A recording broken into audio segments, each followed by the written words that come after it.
자, 오늘은 정신치유에 대해서 메시지를 나누겠습니다.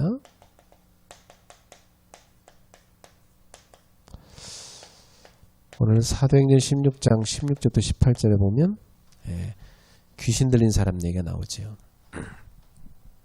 모든 정신병이 다 귀신 들렸다고 볼 수는 없지만 귀신에게 많이 시달리는 것만은 분명합니다. 여기 오늘 사도행전 16장 16절부터 18절에 나오는 이 점치는 귀신 들린 여종, 이 사람은 사실상 귀신에게 잡혀있는 상태죠. 그래서 바울을 따라다니면서 여러 날 방해를 했는데 바울이 예수 이름으로 명하자 그 귀신이 그에게서 나오게 됐습니다. 자, 이렇게 하나님의 자녀인 우리에게는 예수 이름으로 귀신을 쫓아내고 정신치유를 할 수 있는 축복이 있습니다. 여러분의 그 가족 중에 정신 문제가 있다면 거기에는 하나님의 큰 계획이 있음이 분명합니다. 사실 가족 중에 정신 문제 있는 사람 한 사람만 있어도요, 온 가족이 사실 힘들어요. 근데 복음을 깨닫고 나면 그 집에 하나님의 큰 계획이 숨겨져 있습니다. 사실 이 정신 문제 있는 가족을 볼 때 여러분은 영적인 문제가 무엇인지, 이 사단의 역사와 귀신의 역사, 이걸 바로 볼 수가 있어요. 그리고 얼마나 틀린 것이 그 속에 들어가는 것이 위험한지도 알 수가 있습니다. 그래서 영적인 사실을 빨리 눈뜨게 되고 여러분이 복음에 집중할 수 있게 되죠. 저도 어릴 때 정신문제 있는 집이 저희 마을에, 조그만 마을인데도 몇 군데 됐어요. 그 중에 한 분은 부인이 정신문제 들어와 버려가지고 제 친구의 엄마였는데 정신이 이제 돌아버린 거. 그래갖고 이렇게 이상하게 행동하면서 다녔습니다. 근데 그 남편은 이 복음을 받고 전도자가 됐어요. 그래가지고 그 시골 교회에 뭐 목회자가 서울이나 이런 데서 도시에서 안 오니까 그 남편분, 복음 받고 사명자가 된 그 남편분이 전도사님이 됐어요. 그 시골 교회에서 그분이 메시지 전하시고 늘 전도하시고 그렇게 사셨습니다. 그 부인이 정신병이 왔는데 이 남편은 그 사건으로 예수를 믿게 됐고 전도자가 된 겁니다. 하나님 큰 계획이 분명히 있는 거죠. 그래서 가족 중에 이 문제가 있다 그러면 일단 하나님의 아주 큰 계획이 그 집안에 있다, 그렇게 보면 맞습니다. 왜냐하면 그런 집안에는 사명자가 나올 가능성이 아주 큽니다. 그래서 이것을 가장 정상적으로 치유해야 됩니다.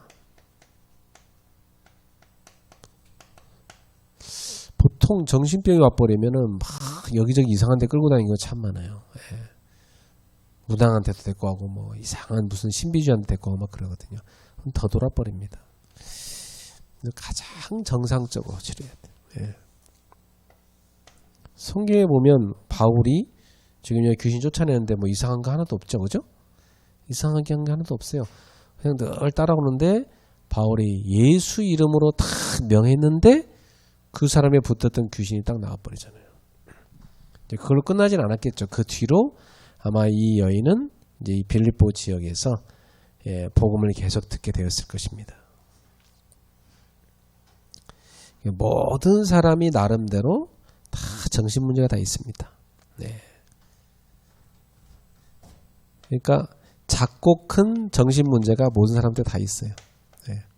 이게 이제 표시가 나게 이렇게 드러나는 사람이 있고요. 이게 숨겨져 있고 자기만 아는 그런 사람도 있습니다. 이 표시난 사람은 뭐 누구나 다 아는 건 사실이니까 뭐 치유센터도 다니고 여러 군데 하겠죠. 근데 문제는 이제 숨겨져 있는 사람. 자기는 알아. 자기가 지금 정상이 아니라는 거. 알기만 해도 다행이긴 하죠. 근데 이게 이제 남들은 모르죠. 이게 딱 숨겨져 있어요.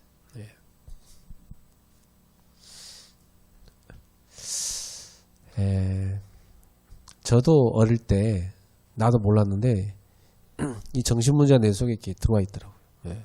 어릴 때 보면 두려움 막 이게 계속 오고 그러다 보니까 막 두려우니까 가다가 막 기도하게 되고 그랬었어요. 나는 어떤 두려움이 있었냐면 우리 이제 어머니나 우리 형님이 같이 살았는데 갑자기 무슨 사고 날까봐 내 가까이 있는 그 가족이 무슨 문제가 터질까봐 막 두려움이 막 엄습해 왔어요. 모르겠어요. 저한테 그 이상한 거죠. 그냥 막 저한테 들어왔어요. 그래서 제가 길 가다가 안 좋은 생각 오면 그 자리에서 막 기도하고 그랬어요. 그냥 못 갔어요. 불안 생각이 또 들어오니까. 나는 이게 나중에 제가 커서 알게 된 건데 강박증이더라 그게. 이게 강박증이 뭐냐면 안 좋은 생각이 내 생각을 계속 괴롭히는 거거든요. 아마 이제 제가 어릴 적에 뭐 그런 환경 속에서 또 어떤 사고를 통해서 그런 게 들어왔겠죠. 생각해 보면 여러 가지 경로를 통해 들어오는데 보통 다 이 정신병은 뭘 통해 들어오냐면 쇼크를 통해서 들어옵니다. 쇼크. 이게 충격. 보통 충격적인 어떤 걸 만났을 때 이게 딱 들어와요. 저도 뭐 제 가정 배경이 충격적인 게 많았고 사실 또 제가 어릴 때 보니까 물에 빠져서 죽을 뻔한 적도 있었거든요. 그것도 충격이죠. 여러분 어린 나이 때 물속에 팍 빠져가지고 거의 죽기 일보 직전에 딱 건져졌다. 그 충격인 겁니다 사실. 저는 그런 죽음의 경험을 했었거든요. 그런 충격들이 지금 생각해보면 이게 나한테 정신문에 들어갔겠다 싶고 또 나무에서는 떨어져 가지고 머리가 그대로 돌에 박혔었어요. 그대로 확 해갖고 완전히 머리에 큰 상처를 입어가지고 막 급속히 병원 가서 막 치료하고 그랬어요. 그런 것들이 지금 생각해보면 이런 제가 왜 이런 게 들어왔을까 하면 어릴 적 그런 쇼크 이런 게 있었고 요것이 이제 나도 모르게 어느 날 또 다른 충격이 겹치면서 영적 문제에 딱 들어가 버린 것 같아요. 근데 어릴 적에 원인을 모르겠는데 이게 들어간 사람 참 많아요. 이제 대다수가 보면 이런 충격이나 어떤 큰 상처 이런 것들로 인해서 이 정신 문제가 들어간 경우가 참 많습니다. 어릴 때 부모와 이렇게 떨어져 살았거나 분리를 경험했거나 이게 많이 들어갑니다. 가까이에서 보면 뭐 여러분 자녀들 가운데 보면 늘 손가락 이렇게 빠는 애들도 있고 그죠? 손톱 가만 안 두는 애 있어요. 손톱 다 이빨로 다 뜯어가지고 보면 손톱 보면 막 다 입으로 다 뜯어버리는. 또 사람 불안하면 자해를 하는 사람도 있어요. 이 막 손가락을 막 쥐뜯는다든지 또 막 자기 몸을 막 이렇게 피를 낸다든지 이런 사람도 있고 그게 그 다 정신병 중에 한 종류인데 사람마다 다양하게 많아요. 그래서 여러분 주변에 사람들 보면 보통 틱장에 있는 사람도 상당히 많고 강박증이나 이런 여러 가지 나쁜 이제 정신적인 강박으로 해서 온 습관들 참 많아요. 이런 여러 가지가 있는데 지금 오늘 본문에 나온 사람은 완전히 귀신 들려갖고 심하게 표시난 사람이고 또 한편으로 숨겨져 있는 자신만 아는 정신병 있는 사람 참 많거든요. 거의 다 모든 사람은 다 정신병이 있어요. 작고 크게 다. 근데 저는 이제 제가 정신병이 있다는 걸 제가 오늘 알게 된 거죠. 나 이게 있구나. 강박이 있는 거예요, 나한테는. 이런 강박이 언제 들어왔을까? 내 자신이 쭉 추적해 보면서 몇 가지 이해되는 사건들이 있더라고요. 근데 그걸 내가 이제 기도하면서 이 강박 들어온 생각들을 이제 자꾸 이겨냈죠. 강박이 들어와 버리면요, 자꾸 틱이 와요. 그걸 안 하면 불안하니까. 뭐 어릴 때 막 심하게 눈을 깜빡거린다든지, 늘 뭐 이상한 습관들이 자꾸 생깁니다. 하나씩. 하나 멈추면 딴 걸로 돌아가고 계속. 그게 불안한 생각이 자꾸 들어와서 그런 거예요. 저는 이제 그걸 복음을 받고 나서 기도하면서 이제 치유를 받았어요. 그런 불안한 생각들이 오면 바로 기도하는 거예요.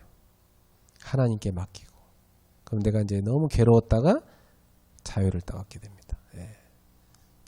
사람이 너무 막 위기에 몰리거나 다급하거나 뭐 힘들 때 그런 것들이 막 나오게 되거든요. 그래서 여러분 주변에 거의 다 이 정신병이 있기 때문에 이걸 우리가 안 좋게 볼 게 아니라 치유해 줘야 됩니다. 도와줘야 됩니다.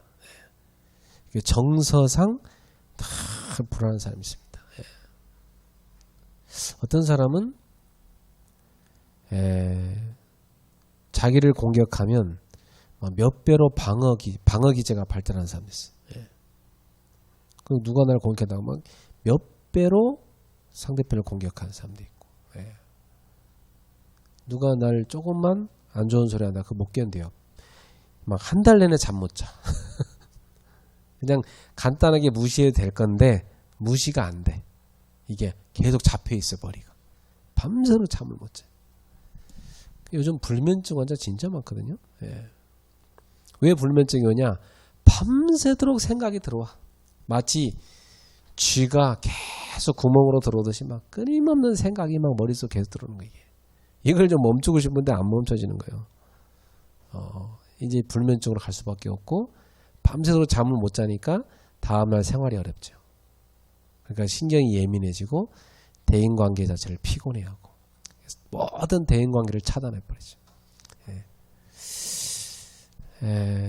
그게 참 스스로가 힘든 속으로 들어가는 건데, 그게 사실은 보이지 않게 자기도 모르게 들어가 있는 정신병입니다. 이 정신병이 사실은 처음에 출발해서 오게 된 것은 창세기 3장입니다. 하나님 떠나서 정신병 오게 된 겁니다, 사실은. 그러면 일단 하나님 만나야죠. 그리고 이 사단이 계속 역사하잖아요. 사단이 그 약점으로 계속 파고들거든요. 요 사단의 권세에서 벗어나야 됩니다.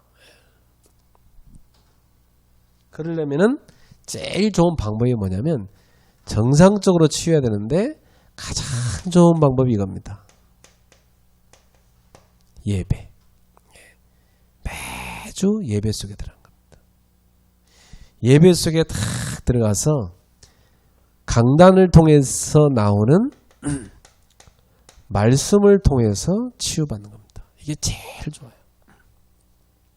매주 예배 속에서 강단을 통해서 내 인생에 대해서 답을 얻게 되고 말씀의 은혜를 받기 시작하면 내게 있는 정신병이 서서히 없어져 버립니다. 제일 좋은 겁니다. 만약 이런 삶이 없다, 그러면 삶이 완전히 불안정해져서 계속 사람 만나면 상처받고, 사건 만나면 상처받고, 환경 속에 들어가면 또 상처받고, 그 나중에는 막 스스로가 그 속에 갇혀가지고 완전히 고립돼서 죽는 겁니다, 이게. 그래서 제일 좋은 방법은 사람의 소리가 아니라 하나님의 말씀을 계속 들을 때 치유가 됩니다.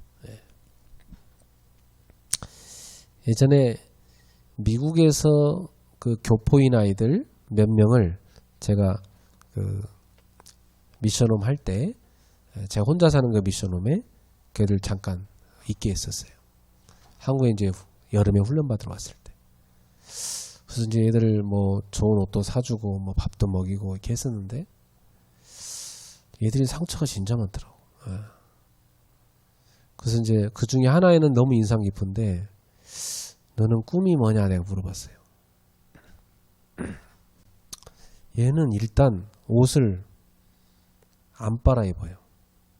어딜 줘도. 그러니까 새 거 사다 줘도 안 입으려고 그래요. 자기 것만 입겠다고. 일단 정상이 아니죠. 그래서 꿈이 뭐냐 이렇게 물어봤더니 자기는 FBI가 되는 게 꿈이라고 하더라고. 아, 그래. 경찰이 되고 싶냐? 그랬다. 왜 그게 되고 싶냐? 자기는 FBI가 되게 되면 헬리콥터를 타고 미국 상공을 쫙 날아가면서 밑에다가 이 독가스를, 사람들 죽이는 거 있죠? 그걸 쫙 뿌리겠다는 거예요. 그래서 사람들을 막 다 죽이겠대요. 그러니까 이게 완전히 비정상적이잖아요. 근데 진짜 얘는 그걸 진짜 자기 꿈으로 갖고 있어. 그거는 너무 기가 차고 처음에 얘를 사역해야 하나 이걸 어떻게 고쳐줘야 되지? 한 달 있었어요. 딱 한국에 애가. 매일 예배드리고 매일 말씀 전해주고 그러면서 얘 속에 깊이 들어가 있는 그 상처 있죠. 미국에서 자기가 살면서 받은 멸시, 천대 그러면서 받은 학대 그런 상처들 이걸 싹 다 이게 사단이 얘를 속이고 잡았다는 것을 깨닫게 되고 얘가 내가 속았구나 결국 이게 사단의 역사구나 그래 복음 딱 붙잡고 눈물로 치유되고 그 이제 돌아갈 때는 얘가 치유되고 갔어요. 참 감사하죠. 그리고 그 치유받았다는 게 얼마나 감사합니까? 그래서 옷도 이제 새로 사서 입힌데 잘 입고 이제 얘가 바뀌었어요. 제가 청소년 수련회 사역자로 갔었는데 청소년들이 이제 모아놓고 메시지 끝나고 상담을 해요. 안양에 있는 그 청소년 수련회 있는데 쭉 돌아가서 포럼하는데 한 아이가 아주 독특한 포럼을 해요. 이제 꿈이 뭐냐 이렇게 쭉 돌아가면서 얘기를 하는데 얘는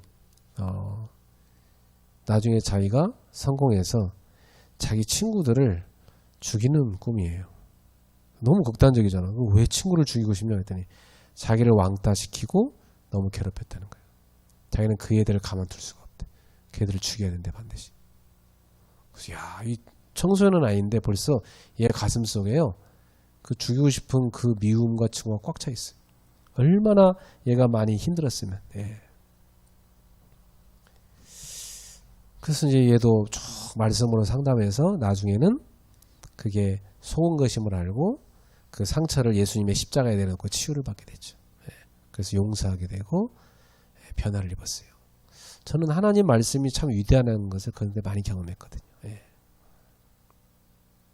최근에도 뉴스에 보면 이번 주에도 그런 뉴스가 나왔더만요. 같이 동거했던 60대 남자가 50대 여자를 찾아가서 또 죽였더라고요. 그러니까 그리고 나서 자기 집에 가서 이 사람은 또 자기도 자살 시도를 했더만요. 그게 다 정상 아니잖아요. 그죠? 정신병이 완전히 지금 이게 어른만 그런 것이 아니라 어린애들도 정신병이 너무 많단 말이죠. 그래서 제일 좋은 건 뭐냐면 이 아이들이 예배 속에 들어와서 하나님 말씀 듣고 치유되는 겁니다. 제일 확실합니다. 왜냐하면 저 같은 경우도 저에게 있는 그 수많은 상처들과 저에게 있는 정신적인 문제 이런 것들을 하나님 말씀 듣고 치유됐거든요. 저는. 그래서 성경에 이런 말씀이 나옵니다. 히브리서 4장 12절 하나님의 말씀은 살았고 그랬습니다. 이 말은 뭐죠? 하나님 말씀은 생명력이 있다는 겁니다. 살았고 활력이 있어 움직인다는 거죠. 움직인다는 말은 살아있다는 거예요. 여러분 죽어있는 건 움직이지 못합니다. 살아있는 건 다 움직입니다. 하나님 말씀은 살아 움직입니다. 그래서 좌우의 날에서 어떤 검보다도 예리하다 그랬어요. 말씀은요 예리합니다. 얼마나 예리한지 몰라요. 그러니까 이 세상에서 가장 날카로운 검이 있어도 말씀보다 날카롭지 못해요. 이 말씀은요 지금 여기서 말씀을 전하면 저 벽을 뚫고 들어갑니다.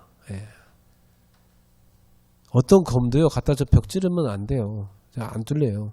근데 말씀의 검은 여기 선포하면 저 벽을 뚫고 들어가고요. 얼마나 이게 예리하냐면 이 말씀이 여러분의 혼, 영, 관절, 골수 다 파고듭니다. 그러니까 말씀 다 듣고 있으면 말씀이 나의 혼과 영과 관절, 골수를 다 파고 들어가서 나의 아픈 상처를 도려내고 치유한다니까. 이게 말씀의 능력이 어마어마한 거죠. 저는 이 말씀의 능력을 정말 경험했어요. 그래서 제가 대학생 때 이 복음을 들었는데 복음 듣고 너무 좋아가지고요. 저는 그 당시에 뭐 아날로그 테이프 있잖아요. 그 테이프이 늘어질 정도로 듣고 또 듣고 또 듣고. 제가 그전에는 늘 가곡 클래식 음악 이런 거 좋아했거든요. 고등학생 때. 자기 전에 꼭 그거 들었단 말이에요. 근데 제가 말씀의 이 맛을 보고 나서는 잘 때마다 잠들기 직전까지 아예 그냥 말씀 틀어놓고 자버려요. 말씀 듣다가 자. 잘 때마다 계속 말씀 듣고 막 들어도 은혜되고. 그렇게 말씀이 저한테 달고 맛있더라고요. 예. 이 말씀이 막 내 속에 들어가더니 나를 치유하기 시작하는 거예요. 예. 여러분 몸을 치유하는 음식을 만났다. 그러면 여러분이 그거요 굉장히 찾아서 먹게 돼 있습니다. 예. 내 영과 마음을 치유하는 말씀을 만났다. 그 말씀을요 늘 사모하고 듣게 돼 있습니다. 사도행전 2장 42절부터 47절에 보니까 초대교회는 늘 말씀 운동을 펼쳤습니다. 이 말씀을 가지고 그 주일날도 포럼하기 시작했고요. 이 말씀을 붙잡고 기도하기 시작했고요. 이 말씀을 받은 걸 갖고 자신의 현장에 가서 또 간증하기 시작했고 전하기 시작했고. 그건 막 말씀이 막 살아 움직였었습니다. 이 말씀 듣는 사람들이 다 살아났죠. 그래서 여러분 사도행전에 보면 주의 말씀이 힘이 있어 흥왕하여 세력을 얻으니라. 말씀이 왕성하여졌다. 사도행전 6장 7절, 사도행전 19장 20절. 다 이게 무슨 말이냐? 말씀이 살아 움직였다는 거예요. 말씀이 왕성하고 말씀이 흥왕했다는 겁니다. 말씀이 살아 움직여 들어가면서 다 파고 들어가서 치유했다는 것입니다. 이게 사도행전 곳곳에서 나오잖아요. 그러니까 막 우상 숭배하는 사람들이 우상 버리고 말씀 앞에 나오는 역사를 하지 않습니까? 우리도 잘 알다시피 사도행전 11장 19절부터 30절에 이 안디옥 교회도 어떻게 탄생합니까? 곳곳에서 말씀 전파하는 운동이 일어나면서 이 교회가 세워졌어요. 그럼 어느 정도냐면 바울과 이 바나바가 1년 동안 말씀을 가르쳤다고 했어요. 그랬더니 딱 1년 동안 집중적으로 가르쳤는데 거기에 비로소 그리스도인이라 일컬음을 받는 사람들이 일어나게 됐다고 그랬어요. 이 사람들이 누굽니까? 완전히 그리스도로 담는 사람들입니다. 이런 사람들이 일어나게 됐어요. 이게 다 말씀의 역사거든요. 이 말씀의 맛을 본 평신도들이 안디옥까지 가서 복음을 전파하니까 그 말씀 듣고 사람들이 변화를 받고 살아나기 시작했고 그들이 모여가지고 세워진 게 바로 안디옥 교회입니다. 이들이 잘한 게 뭐였습니까? 매주 예배 속에서 매주 강단의 말씀을 통해서 치유를 받은 것입니다. 그래서 여러분이 신앙생활을 제일 잘하는 방법이 뭐냐? 매주 이 강단 메시지 이걸 다 붙잡는 겁니다. 이게 최고 좋아요. 저는 사실 이걸 한 20년 가까이 했어요. 매주 강단 메시지를 제가 대학생 때부터 붙잡았거든요. 수첩에다 적어놨어요. 매주 강단 메시지를 적어놓고 이 말씀을 가지고 저는 묵상했어요. 묵상하면은 분명히 말씀을 통해서 뭐가 나오냐면 하나님이 나한테 주시는 답이 나옵니다. 이 답을 내 모든 삶에 적용하며 산 겁니다. 적용하니까 어떻게 되냐? 이게 딱 나의 삶에 24로 가더라고요. 말씀이 24로 가버려요. 제일 좋은 방법입니다. 그래서 왜 똑같은 걸 계속 주중에 또 뭐 가정예배 때 또 얘기하느냐? 제가 이제 주중에 성도를 만나서 이렇게 포럼에 보면 강단 메시지 다 놓치고 있는 사람이 있고요. 완전히 붙잡고 있는 사람이 있습니다. 완전히 붙잡고 있는 사람은요. 이미 응답 다 받고 있어요. 뭐 해줄 말도 별로 없어요. 본인이 답을 다 얻고 있으니까. 근데 강단 메시지와 전혀 상관없이 사는 사람이 있습니다. 말씀 다 놓쳐버리고 어디 가서 막 오만때만 거 다 주워는 사람이 있어요. 그러니까 주일날 하나님이 나한테 준 음성을 전혀 못 들었기 때문에 주중에 헤매는 거예요. 계속. 그래서 많은 말을 해주는 게 중요한 게 아니고 하나님이 그 주 중에 나에게 주신 말씀을 정확히 붙잡는 게 중요하다. 그래서 하나님의 인도를 받는 게 중요합니다. 신앙생활은 한마디로 뭐냐? 성령 인도 받는 거거든요. 근데 성령 인도를 어떻게 받느냐? 말씀의 이정표를 보고 성령의 인도를 딱 받아가는 겁니다. 그래서 여러분이 제일 좋은 방법이 뭐냐면 주중에 이 강단 메시지 그 외에 또 우리 본부의 메시지도 있고 주중에 훈련 메시지도 있고 메시지가 많습니다. 그러면 이 많은 메시지를 어떻게 여러분이 다 붙잡습니까? 못합니다. 그죠? 그래서 이것을 제일 잘하는 방법은 여러분이 이 메시지를 한 단어나 또는 한 문장이나 이렇게 해가지고 여러분이 쭉 정리를 하세요. 예. 어떤 청년 보니까요. 주중 메시지를 금요기도까지 왔던 것까지 해서 싹 정리해놨더라고요. 그걸 가지고 뭘 하냐. 이걸 딱 정리해가지고 하나하나 자신에게 적용하더라고. 그러니까 5개를 적용하니까 이 친구가 5개 답을 다 갖고 있는 거예요. 근데 그걸 실제로 응답받아요. 여기 보니까 계속 응답받고 있더라고. 그러면 분명히 이 사람 자기 삶에 성공하고 있습니다. 증인되고 있습니다. 이게 제일 좋은 방법이에요. 말씀의 흐름을 타는 거. 뭐든지 흐름이 있습니다. 흐름을 다 타고 가면 거기에 응답이 계속 옵니다. 흐름 타시기 바랍니다. 자, 두 번째. 예배를 통해서 이렇게 꾸준히 말씀 치유를 받으면 좋겠는데 이게 잘 안 되는 사람이 있어요. 이런 사람은 어떻게 해주냐. 따로 치유 사역자를 만날 필요가 있습니다. 따로 치유 사역자를 만나가지고 이 사역자를 통해서 꾸준한 말씀 치유를 받아야 돼요. 제가 주로 교회 개척했을 때 처음에 했던 게 이거죠. 한 사람 한 사람 찾아가서 만나가지고 계속 말씀으로 치유해 준 겁니다. 저는 이제 이걸 많이 해봐서 압니다. 딱 보면 이미 정신병 많이 들어와 있구나 보이거든요. 그러면 그걸 어떻게 잡아주냐? 말씀을 통해서 꾸준히 치유해 줘야 됩니다. 거의 정상 아니거든요, 사람들. 사도 바울이 어떻게 했습니까? 사도행전 13장 1절부터 12절에 보면 이 구브로의 섬에 갔는데 거기에 벌써 총독이 박수무당한테 딱 포섭돼 있잖아요. 일단 정상 아닙니다. 그죠? 귀신 들린 사람한테 잡혀 있잖아요. 그럼 그 사람만 그러냐? 이 구브로 섬 자체가 다 그렇게 우상에 잡혀 있는 겁니다. 거기서 바울이 말씀으로 이 총독에게 답을 주고 귀신을 쫓아내서 그 박수무당에 붙었던 귀신도 쫓아내서 치유하잖아요. 사도행전 16장 16절 18절 오늘 본문에 이 귀신 들린 점쟁이 바울이 몇 날 동안 따라다니는데 가만둡니다. 왜 가만뒀을까요? 시간표를 본 겁니다. 그리고 시간표 됐을 때 딱 그리스도를 선포하니까 귀신이 쫓겨나갔는데 그걸로 끝나지 않죠. 계속 말씀으로 치유해 준 겁니다. 언제까지? 말씀이 시스템 될 때까지. 딱. 사실 정신병이라는 것은요. 상처와 틀린 것으로 시스템이 딱 되어 있는 겁니다. 거기에 사단이 역사한 거거든요.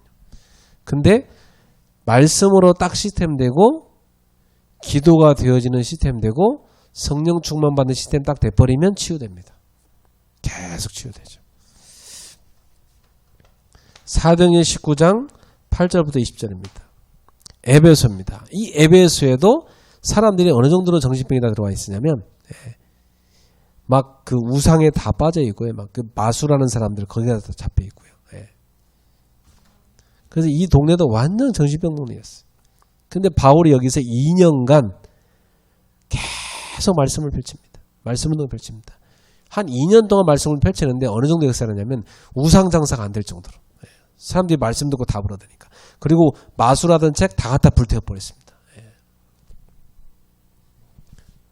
치유 사역자가 꾸준히 말씀으로 치유해줘야 돼요. 이 꾸준히 해줘야 돼요. 이게 굉장히 중요한 말이에요. 그래서 사실 저는 한 사람을 사역하게 되면 꾸준히 그 사람이 설 때까지 계속 가서 해줍니다. 어떤 사람은 몇 년 걸려요, 진짜로. 근데 어느 사람은 한 1년만 딱 해줘도 바로 탁 서는 사람이 있고요. 아니, 빠른 사람은요, 몇 개월이면 딱 담나버립니다. 그럼 기준이 어딨냐?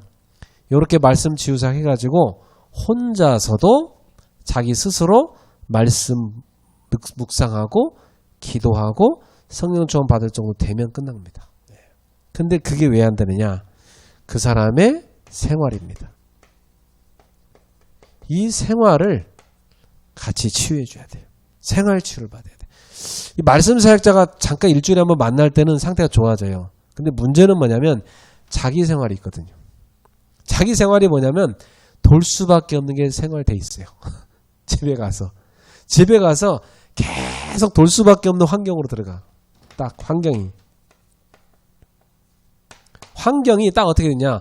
전혀 기도 못하는 환경, 전혀 말씀 못 보는 환경, 전혀 예배 못 드리는 환경. 여기로 딱 들어가 버립니다. 환경이. 그러니까 이 상태로 들어가 버리면 다시 돌아버리는 거예요. 여기에.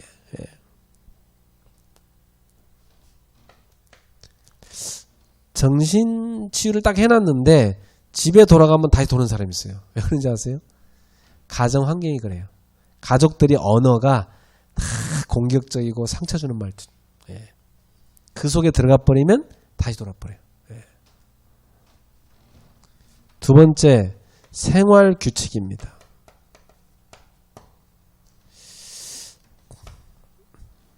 정신병을 제일 확실하게 고치는 방법이 있다고 하는데 그게 뭐냐면 딱 그 치료하는 그 센터에 딱 집어넣고 아침부터 밤까지 쉴 틈 없이 일을 시키는 거예요. 아예 쉴 시간 안 주고 계속 일을 시키는 거예요. 딴 생각할 시간 안 주는 거예요. 이게 정신병이 언제 오냐면 딴 생각할 때 들어오거든.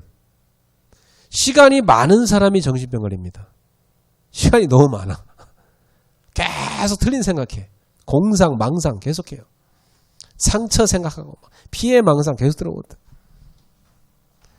생활 규칙이 잘못되어 있어. 밤새도록 안 잡니다. 낮에 잡니다. 시간 난다. 끊임없이 돌아다니거나 아니면 끊임없이 방에 처박혀서 게임만 하거나 인터넷만 하거나 이렇게 돼버리죠. 생활 자체가 다 무너져 있어요. 햇볕도 안 쬐. 햇볕 안 쬐면 어떻게 되는지 아세요? 세로토닌 자체가 분비가 안 되니까 나중에 다 불안증 오고요. 불면증 오고 다 와버립니다. 비타민 D가 거의 없잖아요. 몸에도 문제고 정신에도 문제가 다 옵니다. 일단은 제가 예전에 이런 문제인 아이를 만났는데요. 걔를 데리고 제가 햇볕 쬐러 나갔어요. 얘는 방에 처박혀 안 나와. 다 큰 청년인데.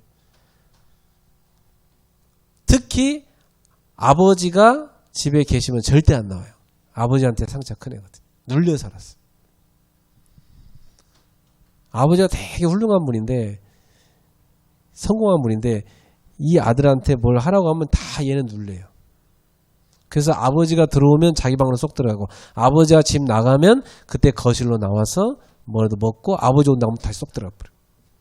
방에서 아예 나오질 않으니까 너무너무 답답한 거예요. 이 엄마가. 어느 날 저한테 상담했어요. 아들이 지금 그런 상태라고. 그래서 제가 가서 걔한테 얘기를 하는데요. 야 하면서 제가 이렇게 메시지를 하잖아요. 그럼 저를 좀 쳐다봐야 될까요? 저를 쳐다보지도 않아. 내가 뭐 얘기를 하잖아요.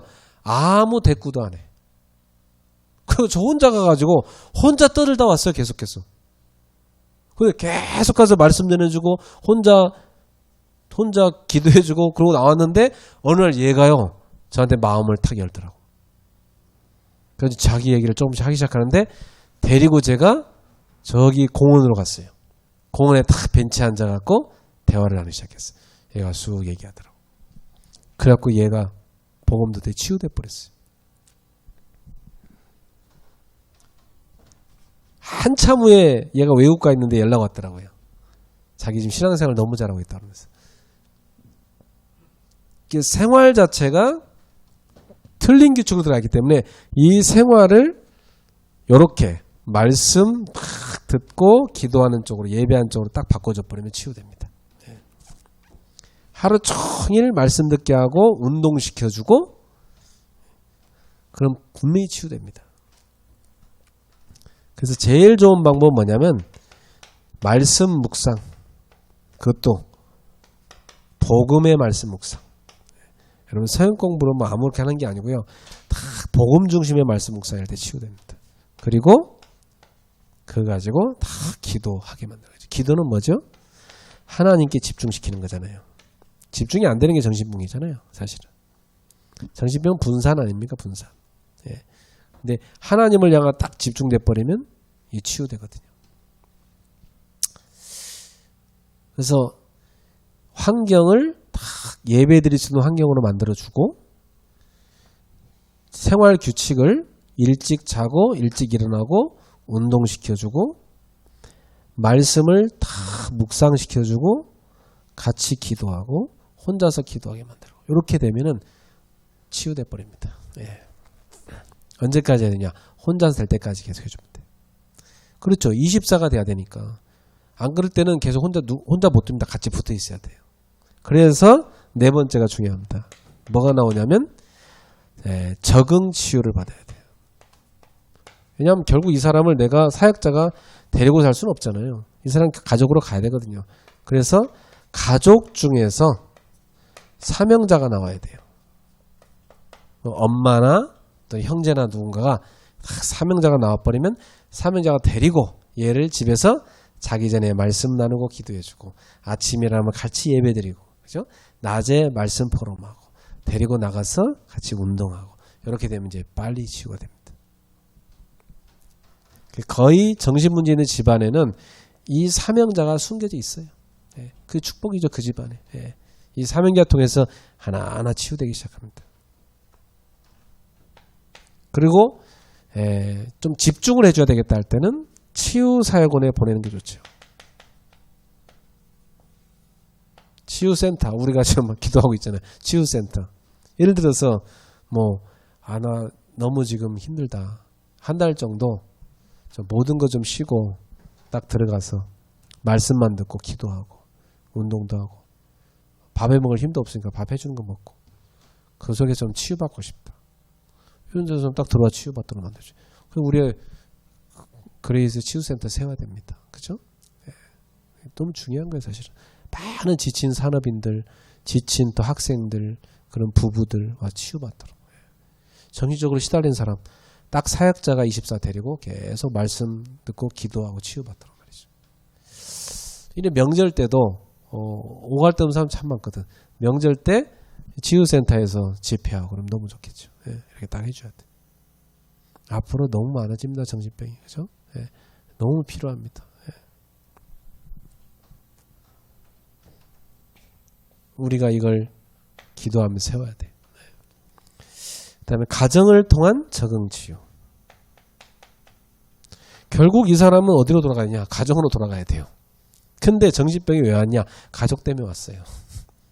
이미 어떤 애가 돌았다 그러면 그 엄마를 만나면 엄마는 더 돌아 있어. 그 돈 엄마 때문에 돈 아이가 나온 거예요, 사실. 예. 부모의 나쁜 습관 그대로 가 있어요, 자녀한테. 그 사실은 고장난 공장에서 고장난 물건이 나올 수밖에 없듯이 불량품이 나올 수밖에 없듯이 결국은 가정이 고장나 있으면 거기서 애가 고장날 수밖에 없습니다. 그럼 그 애는 나중에 가정 이룬다. 걔도 고장난 가정 만드는 거예요, 또. 이게 참 큰 사회 문제예요. 그렇지 않습니까? 그래서 가정을 제대로 치유해야 되는데 저는 그래서 우리 교회가 정말 이 시대에 가정 제대로 치유하는 교회가 된다 생각해요. 그래서 가정 예배가 있다 집에. 가정 포럼이 있다. 그건 얼마나 큰 축복입니까? 여러분 유대인들은요.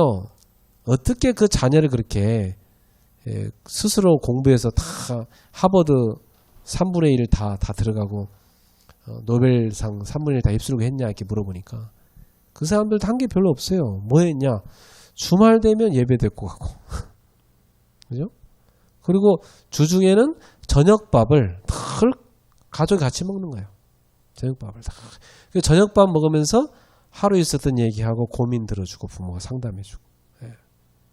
그것만 했는데도, 예. 그것만 했는데도 아이들이요, 말썽 안 피우고 다 자기 공부하면서 이렇게 성공할 수 있는 인물로 다 됐다는 겁니다. 요즘 대한민국을 보세요, 여러분. 애들하고 아빠가 눈 마주치고 밥 한 끼 먹기도 힘든 시대입니다. 그리고 밥 먹을 때 뭐 부모랑 얘기합니까? 휴대폰 찾아보고 있지. 그래서 우리가 이런 부분은 좀 집에서도 애들하고 협의를 해야 돼요. 우리 밥 먹을 때만큼은 휴대폰 보지 말자. 저쪽 갖다 놓고 먹자. 예. 그때만큼은 좀 서로 눈빛을 보면서 좀 대화 좀 하자. 이래 돼야 됩니다. 예.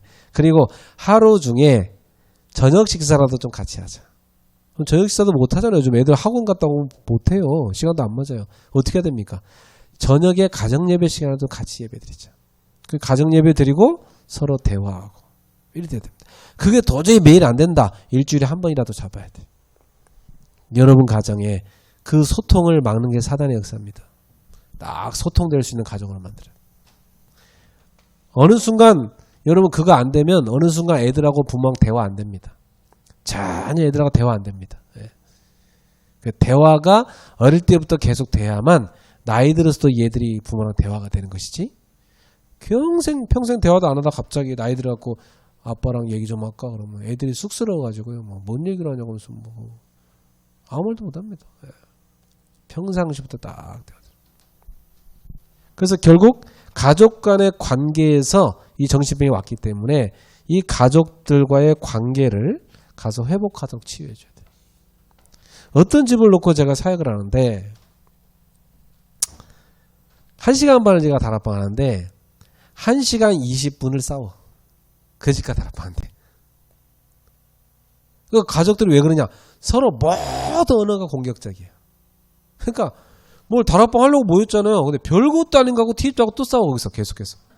와 진짜 아니 갈 때마다 별것도 아닌데 계속 가서 싸워. 막 공격해 언어로. 그 제가 한 10분 다락방 해주고 마치고 그랬다니까. 근데요 나중에 싹 없어지더라고요. 그게. 그거 다 치유돼 버렸어요. 놀라운 하나님의 은혜죠. 말씀의 역사입니다. 네. 결론 맺겠습니다. 오직 그리스도만이 해결자입니다. 딴 거 없습니다. 여러분 귀신은 오늘 바울이요 주 예수 이름으로 이 더러운 귀신 나가서 나가라 했을 때 귀신 나갔지 이 귀신 사단은 예수 이름밖에 안 들어요. 알았죠? 그래서 오직 그리스도만이 이 정신 치유의 해결자입니다. 이걸 딱 붙잡아야 돼요. 그렇다면 오직 그리스도가 나의 주가 돼야 되고 오직 그리스도가 나의 권세가 돼야 되고 우리 아이 속에 오직 그리스도가 각인돼 버려야 됩니다. 그죠? 여러분 가정에 오직 그리스도가 각인돼 버리면 흑암이 어디 발붙입니까? 모든 가족이다. 오직 그리스도께 이렇게 딱 붙잡는다. 흑암이 역사 못하는 거예요. 여러분 집에 어떤 문제 생겼다. 온 가족이다. 오직 그리스도 딱 붙잡아 버린다. 그러면요 어떤 위기와 문제 와도 다 응답이 돼 버립니다. 흔들리지 않고. 오늘부터 여러분의 삶이 오직 그리스도이길 축복합니다. 그래서 딱 이렇게 하세요. 사도행전 1장 8절. 오직 성령이 내게 마시면 너희가 권능을 받고 땅끝까지로 내 증인이 되리라. 오직 성령 충만 그리고 하나님이 주시는 권능 증인의 자리에 서게 되기를 주의 이름으로 축복합니다. 저는 이 정신치유를 어떻게 봤냐면 매주 강단에 은혜 받은 말씀 가지고 저 혼자의 시간을 꼭 가졌어요. 그 말씀을 다시 한번 이렇게 읽어보고 저한테 적용해서 기도를 했어요. 저를 치유하는 기도를 했어요. 하나님 앞에. 대학생 때는 강의실에서 했어요. 빈 강의실 혼자 들어가서 쭉 말씀 붙잡고 그걸 이렇게 치유하는 기도를 했는데 그때 저는 많은 치유를 받았어요. 혼자 울기도 하고 웃기도 하고 하나님 앞에 뭐 이렇게 소리 질러 기도하기도 하고 찬송을 부르기도 하고 하나님 앞에서 다 강단 말씀 가지고 묵상하며 기도하는데 매주 치유되잖아요. 매주 다 불었잖아요. 그러니까 어느 날 제가 말씀 사역자가 되더라고요. 네. 근데 그 응답을 받았으니까 말이죠. 그럼 나중에는 문제가 뭐냐? 나랑 말씀 공부할 땐 괜찮은데 혼자 돌아간 사이에 또다시 무너져 버려. 왜 그런가 봤더니 환경, 생활 규칙, 혼자서 말씀 묵상 안 되니까 그런 거예요. 요거 딱 되게 만들어줘야 돼요. 네.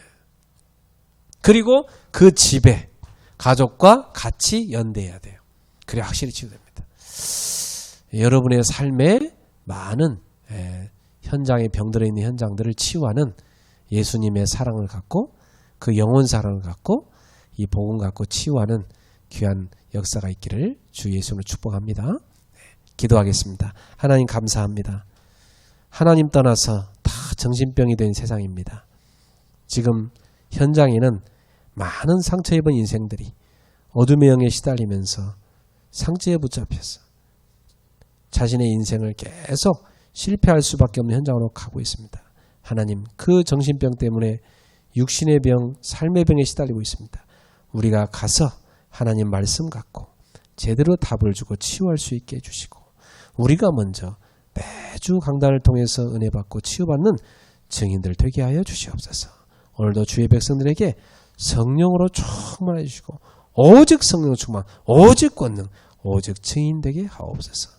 예수님의 이름으로 축복하며 기도합니다. 아멘.